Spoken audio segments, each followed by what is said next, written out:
Well, hello. I wasn't sure I was going to have this live. I told my members this morning that I might not have it. I have to be at a community garden meeting. When you are in the community garden, they have a mandatory meeting. And so it was like, well, I can't really schedule it, but I went a half hour early and they let me go a half hour. And I actually got home about 15 minutes ago. So it was like, wow. And Nisi is in here and Teresa is in here. I don't know how many people will pop in because I didn't schedule a live because of that. But I can't even tell you how many wheelbarrows full of wood chips I moved tonight. Because that very first meeting, it's all for the good of the garden. And so you're not supposed to work on your plot. They have the short 15 minutes meeting. And then basically for an hour and 45 minutes, you pull weeds or you move seeds or you do something. And it's like, my face was so red when I got home. It's still warm. And Ann is here. And Craig got his pumpkin seeds. Yes, he was one of the winners of the giant pumpkin seeds. Wow, YouTube is just now letting me see you. That was crazy. Oh, funny. Because I play a little thing beforehand because a lot of times they have commercials. And so Doug always, at his way homestead, always says, you should play something beforehand because there's commercials. And so, and the meeting was good. No, it was as long as it was supposed to be. I left half hour early so I could drive home. I got here 15 minutes before the live. Because I just thought, gosh, I didn't do a live last week because I was doing all those paintings and I was trying to plant some stuff and it was like, yes, I have heard from Ange, and Ange is just saying hi. Angie is down in Arizona. So, she just got to Phoenix. Awesome. I hope the flight was okay. And I hope you have a great week. I hope everything goes perfect. Seriously, perfect. And, but I got all my paintings done. The last two of them, the paint was really thick in some spots, on purpose. I did it on purpose. And it wouldn't dry and it wouldn't dry. And so this morning, I put it out in the sun. And it was out in the sun. They were both in the sun for, probably from 8:30 till probably about 2 o'clock. They were dry enough for me to put how I seal my paintings. And then that had to dry. And I had to take them over at about 3 o'clock. And it was like, oh man.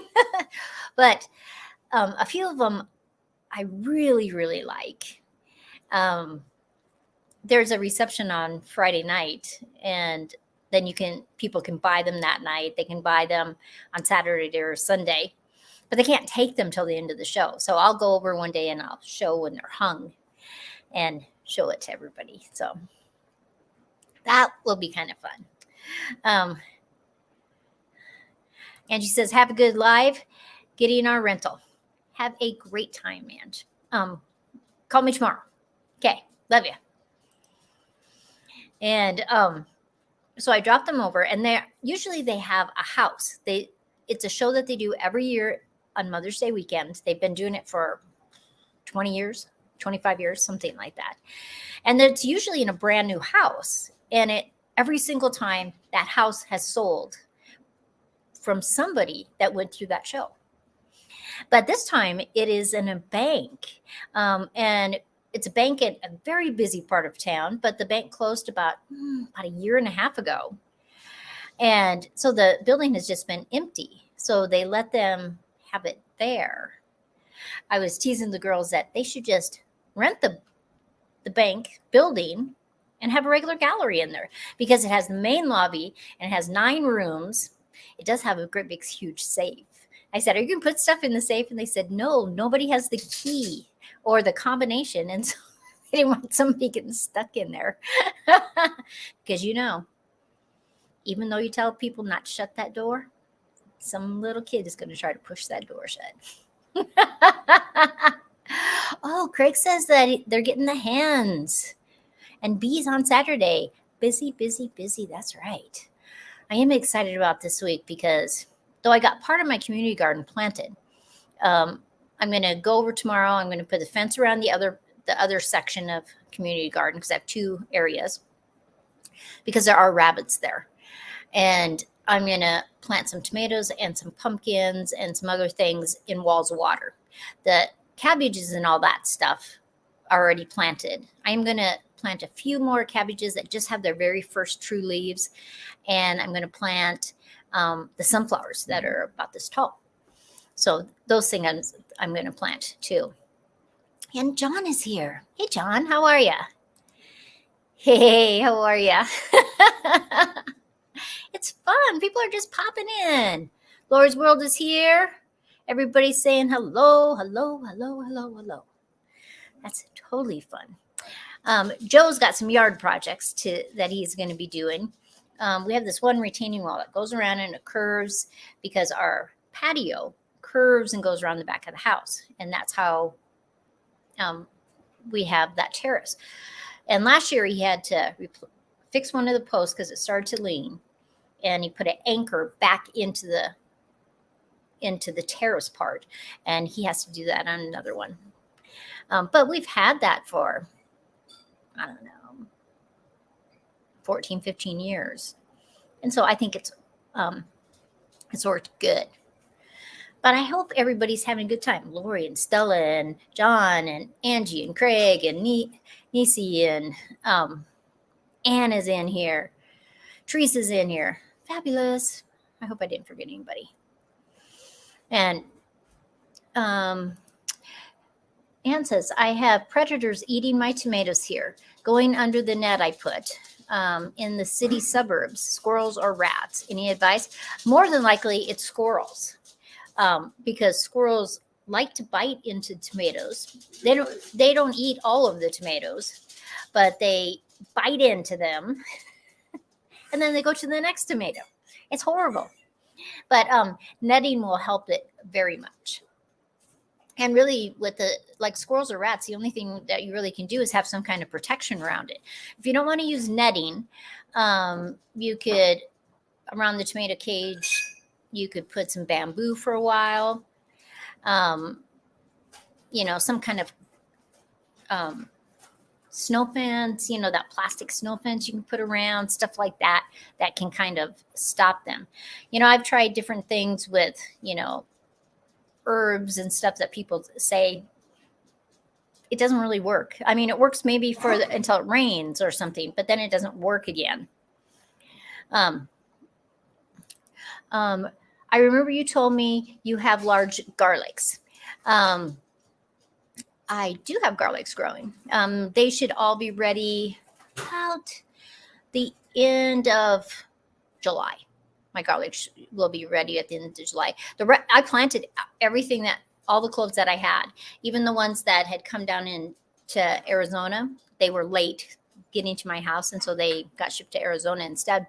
And I had them in the refrigerator all winter, and then I planted them in some little pots. They're all planted in the gardens. But the ones I planted last year in the fall, some of them are this tall, some of them are this tall, and they should really start growing really well, So that'll be fun. Lori says that she's excited. The weather this weekend will be perfect for planting all my starts out. Oh, awesome. I'm leery of planting certain things out because our frost date isn't until the 15th. And a lot of times we get snow after the 15th. But the 30-day forecast looks like we don't have a night under about 40 degrees. And so I could plant about anything, really. I mean, I like it when the night times are about 50 degrees, but sometimes that's not until June that every single one of them is. But there's a lot of them that look like it's going to be that way. Oh, no. They do the same thing with strawberries, too. They will take a bite and leave the rest. So I pick them early and ripen in the bowl on my windowsill so they can't. Yeah, you got to just watch those animals. I've laid rocks out that look like strawberries early in the season, and the birds will peck them, and then they seem to leave the strawberries alone because they have already tried to eat them, and they think that they're no good. So that kind of works.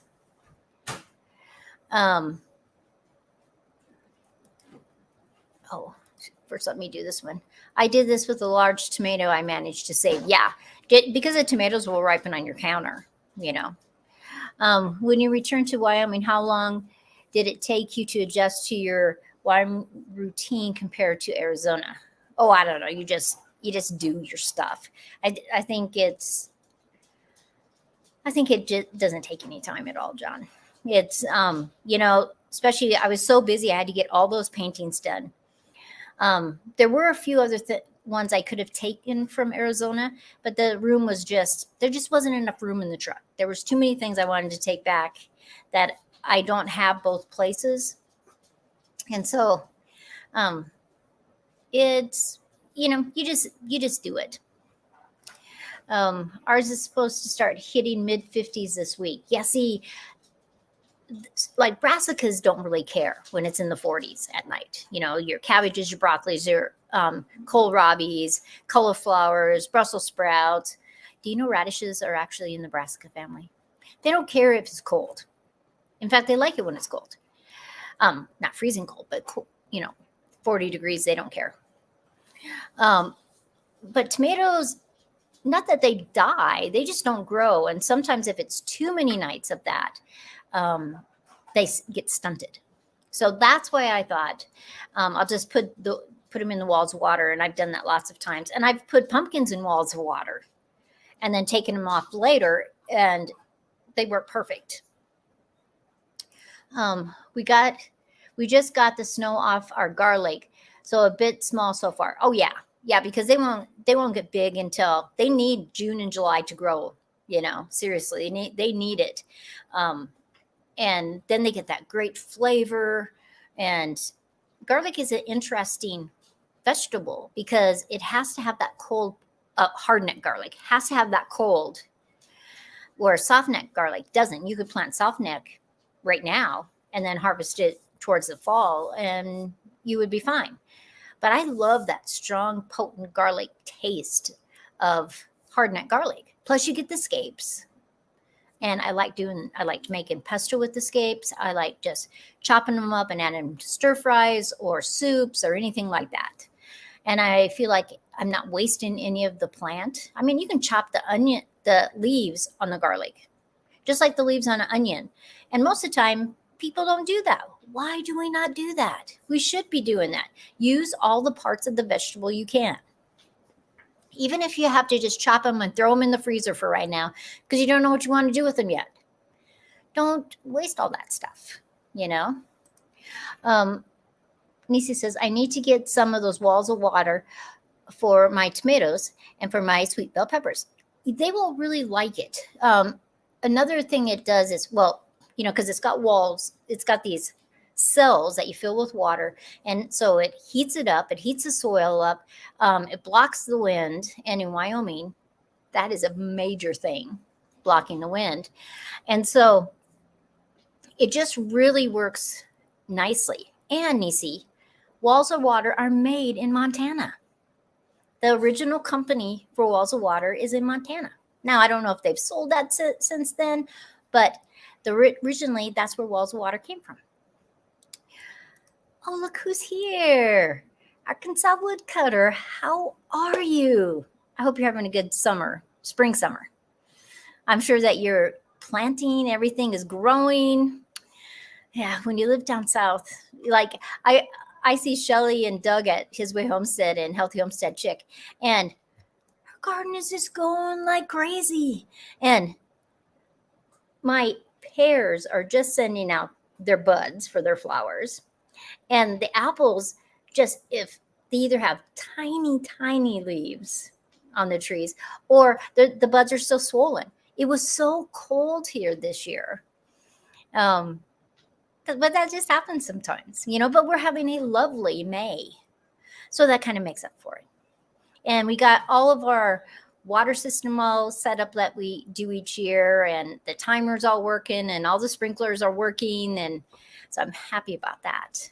And so the regular schedule will start. I mean, it has watered a couple times, but the regular schedule will start actually tomorrow. And then it's basically every other day, though you can't do it on Monday because that's a thing where we live that you can't water. You can hand water, but you can't water on Mondays. It's just a way to conserve it.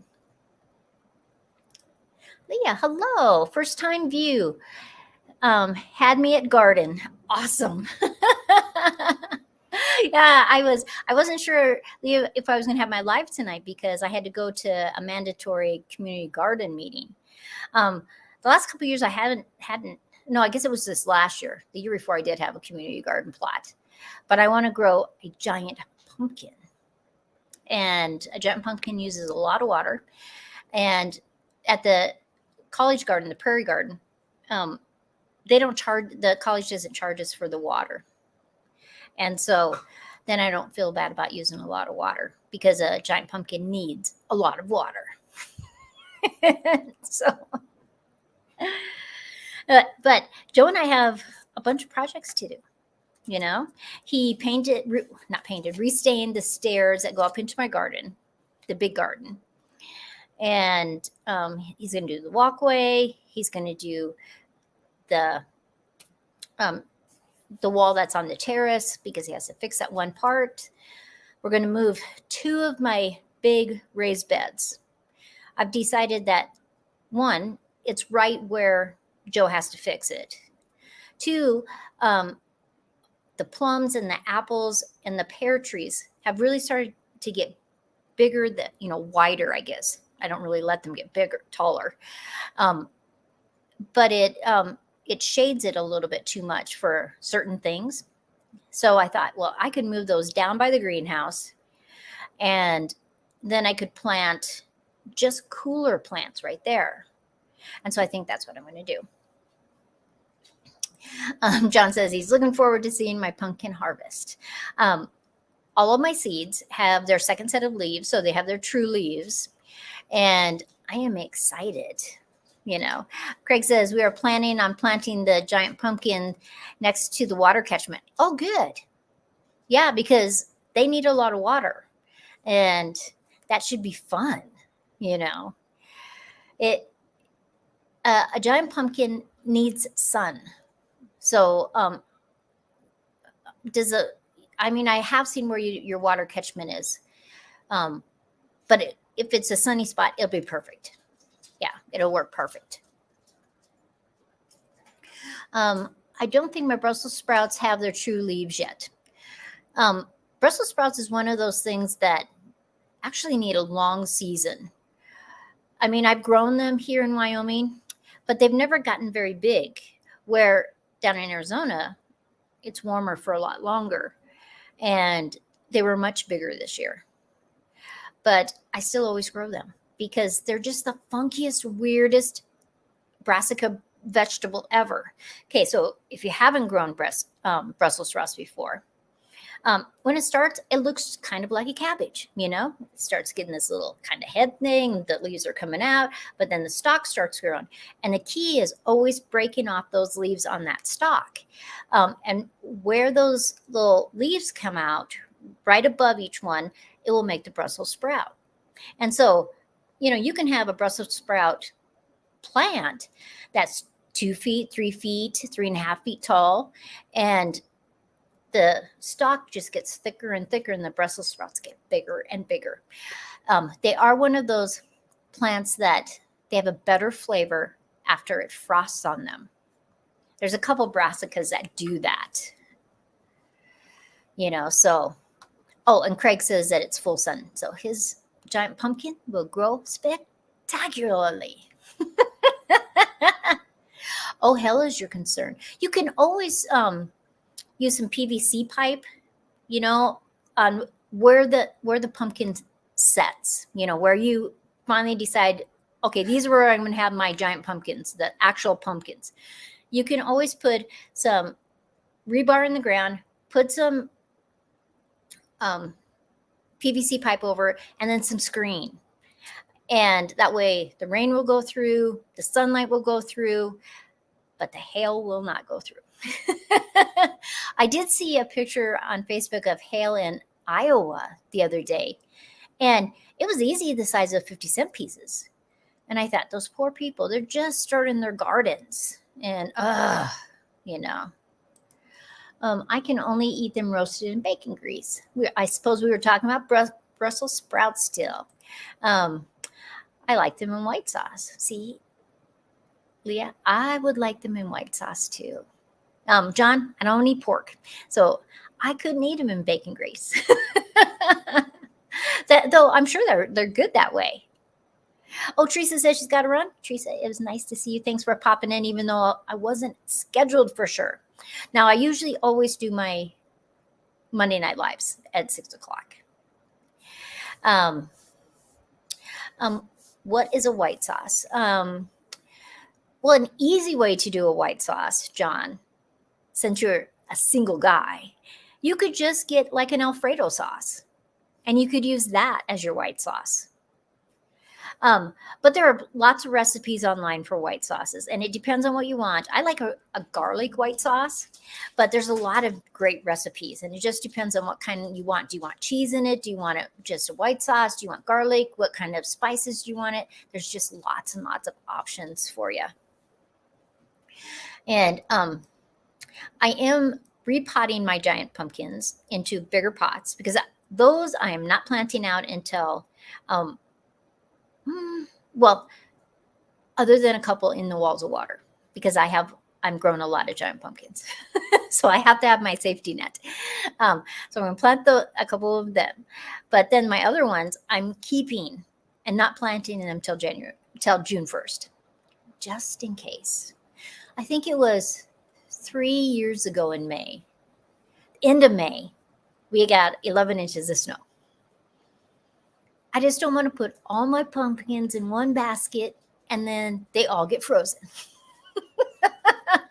Now, the weather guy says it's going to be nice, but I don't buy that all the time, you know? It is so rare that we have from the end of April all the way and don't have a frost until the fall. I mean, it is so rare. But maybe. John Lee is saying you can make it with a cheese base or a flour base. Plus, sky's the limit on seasoning and flavored. See, totally agree. There's just so many ways to do it. But just to see if you like it, buy a white Alfredo sauce and just check it out and see if it's even something texturally and taste-wise that you like. Yeah, Leah, that's right. All my pumpkins in one basket. It would have to be a big basket. Yeah, but it's exciting when it's springtime in Wyoming. It is beautiful. Craig says, "Don't trust Eric Gardner on the weather." Well, you know, I feel bad for weathermen sometimes, right? Because they're looking at the screens, the radar, everything that's at their disposal, right? And then the weather wants to change.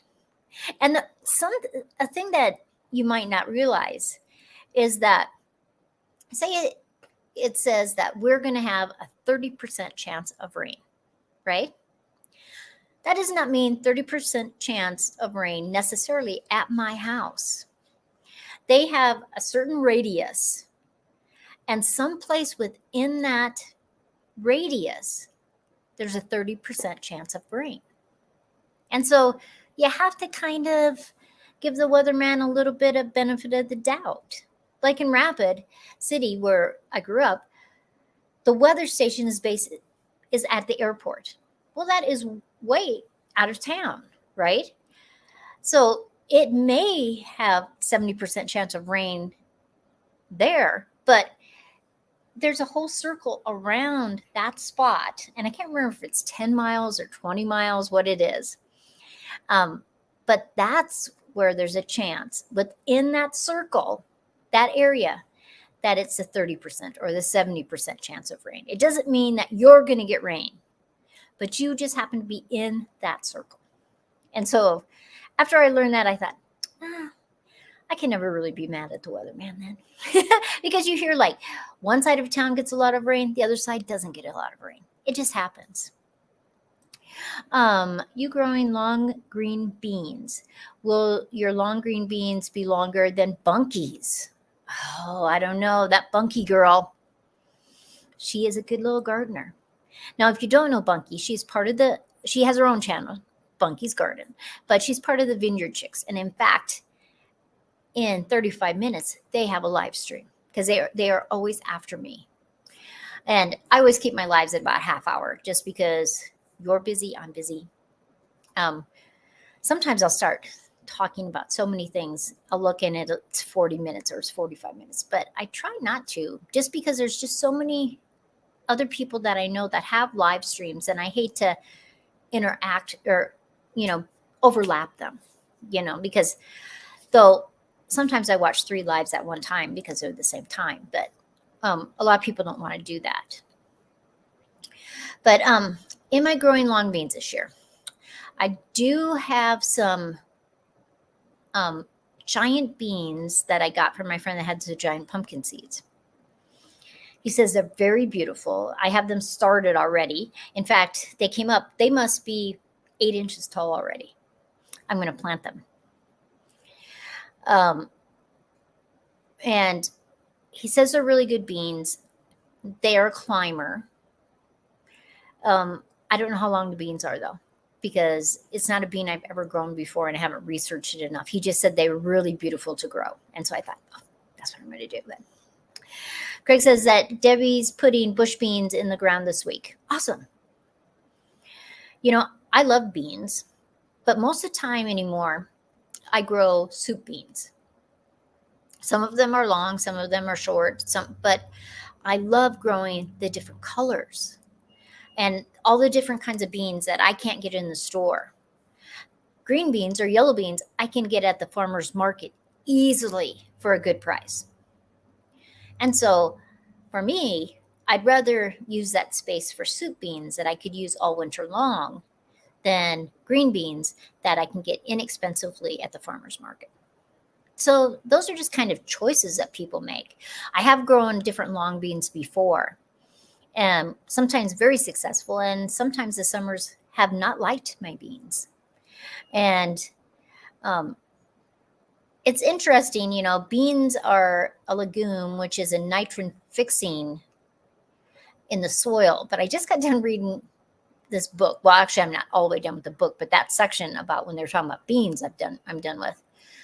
And he says it's really kind of misleading when people say, oh, just plant beans there. They'll put all that nitrogen in the soil. Well, they do put nitrogen in the soil, but they are not going to fix the nitrogen level that you need in the soil. So they said in the book, it was saying that it's really kind of misrepresentation when people say that. And I thought, that's interesting, because they do science testing. This book is a scientific book. It's not just some gardener saying what they think. Leanne says, I just had lima beans for dinner. Had a hard time finding them at the store. I know anymore. Hard beans, soup beans, they're getting harder and harder to find. And Charmaine is here. Hi, Charmaine. How are you? Yay. Charmaine, I wasn't sure if I was going to make it because I had to be at the garden, Topic for another day. Your thoughts on 3D printed foods. Like foods that you would actually eat? Never. But it would be an interesting topic. I don't care how nutritional they say those things are. Never am I going to eat a 3D printed food. Think of it seriously. It's probably very much soy-based. Artificial flavors in there. Yeah. No. I'm not going to do it, John. Hey, is it Xander and Sarah? How are you? And he slides in. Awesome. Julie's there. Oh, shoot. I wasn't even looking for the notice after you called off the live. Oh, I only just did the notice. I only got home 15 minutes before it was going to be live stream time. And I was going back and forth. Well, I already told my members I wasn't going to do it. And then I thought, well, I'll just do it. Some people pop in, they'll pop in, And when I got home, my face was so red. Because when I work hard, I'm outside and I'm doing lots of things physical. What happens is my face gets really red, gets really hot, and my stomach is ice cold. Is that the weirdest thing ever? I have met a few people that it does the same thing, but it's like, you know how your core is supposed to cool yourself down when you get too hot, but my face gets really red, and if I put my hands on my stomach, it feels like an ice cube. It's just so weird. I knew you were not going to make it. Glad you were here. Yeah, I got home 15 minutes before, and it was just like, oh yeah, I'll just say hi to everybody. Because I didn't have any lives last week because I was so busy with my paintings. And I have a bunch of pictures on my phone, and I'll put them together and you guys can see some of them. But I'll take some pictures at the art show too. But, oh, I think I might sneeze. Seriously. But I'm going to let you go because it is 31 minutes, almost 32 minutes after. And make sure if you want to see another live, the Vineyard Chicks are on in 28 minutes. And they're always fun to watch. And I think they're playing music tonight. So that's always kind of fun. But I hope you guys, if you haven't planted your garden, you're thinking about it, you have some seeds, check out to see if there's any seed libraries at your extension office, at your regular libraries, or maybe a gardening club that has a free seed library.